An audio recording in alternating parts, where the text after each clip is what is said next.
तन समर्पित, मन समर्पित और यह जीवन समर्पित, चाहता हूँ देश की धरती तुझे कुछ और भी दूं। थाल में लाऊं सजाकर भाल भी जब, कर दया स्वीकार लेना यह समर्पण। देशभक्ति से ओतप्रोत इस कविता को मैं क्यों गा रहा हूँ? क्योंकि मैं आज राष्ट्रवाद, rise of nationalism in Europe, जो क्लास 10th हिस्ट्री का फर्स्ट चैप्टर है, उसके बारे में आप लोगों को बताने जा रहा हूँ। राष्ट्रवाद क्या है ये आप इस गीत के माध्यम से समझ गए होंगे। राष्ट्र के प्रति प्रेम की भावना, राष्ट्र के प्रति समर्पण की भावना राष्ट्रवाद होता है। अब सवाल क्या है कि राष्ट्र क्या होता है और राष्ट्रवाद का राइज यूरोप में कब और कैसे हुआ, ये सारी जो बातें हैं हम इस चैप्टर में पढ़ेंगे, जो क्लास 10th हिस्ट्री का फर्स्ट चैप्टर है। तो आइए शुरू करते हैं। The rise of nationalism in Europe, ये फर्स्ट चैप्टर है हिस्ट्री का, और इस चैप्टर में की जो शुरुआत होती है वो इस चित्र से होती है, जो काफ़ी खूबसूरत चित्र है। इस चित्र को एक फ्रेंच आर्टिस्ट फ्रेडरिक शोरियो ने बनाया। फ्रेडरिक शोरियो ने पेंटिंग्स की एक श्रृंखला, 4 पेंटिंग्स की एक श्रृंखला बनाई थी, जिसका ये फर्स्ट पेंटिंग्स है। इस पेंटिंग्स में उसने अपने कल्पनादर्शी, अपने कल्पना लोक को दिखाया था, और उसकी जो सोच थी विश्व के संदर्भ में कि आने वाला विश्व जो होगा वो world wide democratic and social Republic होगा। तो कैसा, इसकी शुरुआत कहाँ से होगी और कैसे होता है, इसके बारे में उसने इस चित्र में बहुत खूबसूरत ढंग से दिखाया गया। यहाँ आप देख सकते हैं एक स्वतंत्रता की देवी की मूर्ति लगी हुई है। आपको पता है क्लास 9 में भी आप लोगों ने पढ़ा है फ्रेंच रिवॉल्यूशन।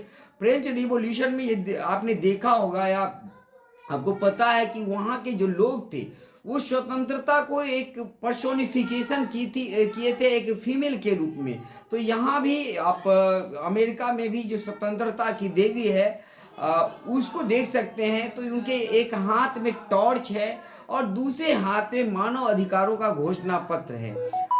इस समय तक जब ये फ्रेंच आर्टिस्ट फ्रेडरिक शोरियो ने 1848 ईस्वी में इस चित्र को बनाया था, उस समय तक अमेरिका स्वतंत्र हो चुका था, वहाँ डेमोक्रेसी आ चुकी थी, स्विट्जरलैंड स्वतंत्र हो चुका था। तो ये दिखा रहा है कि अमेरिका और स्विट्जरलैंड उस स्थिति को क्रॉस कर चुके थे, और जो फ्रांस है वो स्वतंत्रता की देवी के पास लगभग पहुंच चुका था। इसका मतलब ये था कि फ्रांस भी सोशल डेमोक्रेटिक रिपब्लिक बन चुका है। वहाँ इसको ट्री कलर से, झंडे से भी दिखाया गया है।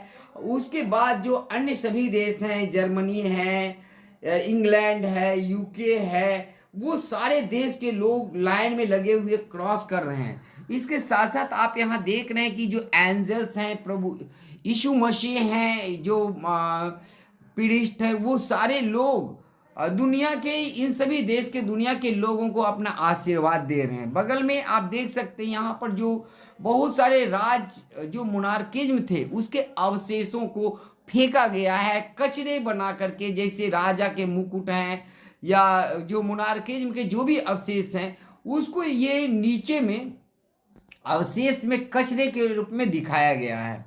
तो ये चित्र हमें बहुत कुछ कहती है। ये चित्र हमें बताती है कि किस तरह से 18वीं शताब्दी में नेशनलिज्म की जो भावना थी वो सारे यूरोप में फैल रही थी, और अमेरिका और स्विट्जरलैंड से शुरू हुआ। इसके बाद जो फ्रेंच रिवॉल्यूशन हुआ उसने इसको और भी आगे बढ़ाया। इस चैप्टर में हम बस पढ़ने वाले क्या हैं, इस चैप्टर में हम फ्रेडरिक शोरियो के ने जो विजुअलाइज किया था उसके संदर्भ में हम देखेंगे कि 19th सेंचुरी में नेशनलिज्म की भावना किस तरह से यूरोप में फैली, और जो पॉलिटिकल सिचुएशन था, जो मेंटल वर्ल्ड था यूरोप का, पॉलिटिकल एंड मेंटल वर्ल्ड जो यूरोप का था वो किस तरह का था, किस तरह के चेंज आए थे। पहले क्या था, मल्टीनेशनल डायनेस्टिक अंपायर यूरोप में हुआ करता था। जैसे ऑस्ट्रिया में ही कई राष्ट्र हुआ करते थे और सभी बड़े और छोटे राज्य हुआ करते थे। इस प्रकार से उसके जगह पर अब नेशन स्टेट की अवधारणाएं रूप ले रही थी, आकार ले रही थी। जो मॉडर्न स्टेट था उसमें जो सॉवरेनिटी थी वो सेंट्रलाइज्ड पावर के रूप में काम कर रही थी और जो एक क्लियर टेरिटरी के अधीन उसको माना जाने लगा था। लेकिन नेशन स्टेट क्या होता है इसको समझना बहुत महत्वपूर्ण है। यहाँ पर दिया हुआ ध्यान से देखेंगे कि a nation state was one in which majority of its citizens and not only the rulers came to develop a sense of common identity and share history और descent। तो नेशन स्टेट एक कॉमन मेजोरिटी यानी एक क्षेत्र में एक तरह के रहने वाले सिटीजन्स को सिर्फ नहीं कहते हैं और वहाँ के जो रूलर्स हैं उससे संबंध नहीं होता, बल्कि वो उसमें एक सेंस कॉमननेस की सेंस उपलब्ध आता है। हम सब एक हैं, जैसे हम कहते हैं हम पूरे भारत के लोग हैं, वैसे एक कॉमन आइडेंटिटी, एक कॉमन हिस्ट्री और कॉमन पूर्वज से, जैसे हमारा मानना है कि हमारे भारत के जो पूर्वज थे वो सारे एक थे, तो इसी प्रकार से जो कॉमन डिसेंट जो हमारे और हिस्ट्री और सबकी एक आइडेंटिटी होती है, तो उसको नेशन स्टेट माना जाने लगा था। The commonness did not exist from the time immemorial, it was forced through the struggles. ये सिर्फ याद से नहीं आया था कॉमन से, बल्कि एक लंबे स्ट्रगल से इस तरह की भावनाएं यूरोप में आई। Look at the diverse processes through which nation states and nationalism came into being the 19th century Europe. ये चैप्टर में हम जो 19th सेंचुरी में यूरोप में नेशन स्टेट की अवधारणा विकसित हुई थी और नेशनलिज्म की भावना जो आई थी उसके बारे में पढ़ेंगे। इसी चैप्टर में हम unification of Italy and Germany के बारे में पढ़ेंगे, हम टर्की के बारे में भी पढ़ेंगे। तो ये यहाँ पर एक अर्नेस्ट रेनन ने कहा था व्हाट इज अ नेशन। तो ये अर्नेस्ट रेनन कौन थे इसके बारे में समझ लेना बहुत ज़रूरी होगा आपके लिए। In a lecture delivered at the university of Sorbonne in 1882 the French philosophers Ernest Renan 1823-92 outlined he understanding of what makes a nation. तो 1882 ईस्वी में अर्नेस्ट रेनन ने यूनिवर्सिटी ऑफ सॉर्बोन में एक प्रख्यात लेक्चर दिया था। उसके बाद उसमें उन्होंने बताया था कि नेशन क्या होता है, what makes a nation, nation कैसे बनता है, राष्ट्र का निर्माण कैसे होता है। The lecture was subsequently published as a famous essay entitled Quest See Quenen Nation, What is a Nation? In this essay, Renan criticized the nation suggested by others that a nation is formed by a common language, race, religion और territory। तो उसने अपने lecture में उन विचारों का विरोध किया था जो कई लोग पहले से कहते आ रहे थे कि राष्ट्र समान भाषा, समान जाति, समान नस्ल और समान टेरिटरी को कहते हैं। ऐसे विचारों का उसने विरोध किया था। उसने क्या कहा था आइए हम समझते हैं। उसने कहा था a nation is the cumulation of a long past और एंडेवरस sacrifice and devotions, a heroic past, great man, glory, that is social capital upon which one bases a national ideas। उसने कहा कि जो नेशन होता है वह बहुत सारे लोगों के सेक्रीफाइस से, जो हेरोइक पास्ट होता है, जो हमारे गौरवशाली अतीत होते हैं, उससे, जो हमारे महान लोग होते हैं उनसे, उनके विचारों से, उनके आइडियाज से बनता है। To have common glories in the past, जो अतीत में हमारे एक साझा गौरव की बातें होती है। To have a common will in the present, जिसमें कि वर्तमान में एक तरह के इच्छा शक्ति होती है लोगों का। यानी अतीत क्या होता है, सबके कॉमन होते हैं जिस पर सारे लोग गर्व करते हैं। वर्तमान में सारे लोग एक साझा इच्छा शक्ति को प्रदर्शित करते हैं।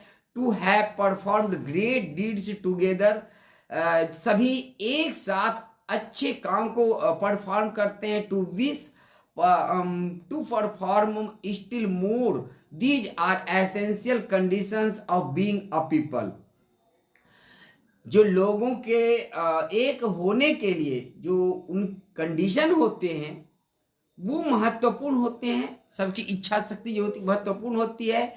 It's existence is a daily plebiscite province is its inhabitants. वो कहता था कि जो राज्य होते हैं, राज्य का मतलब स्टेट यहाँ नहीं है, राज्य का मतलब प्रदेश से होता है, तो वो क्या होता है, निवास लोगों का होता है। ठीक है।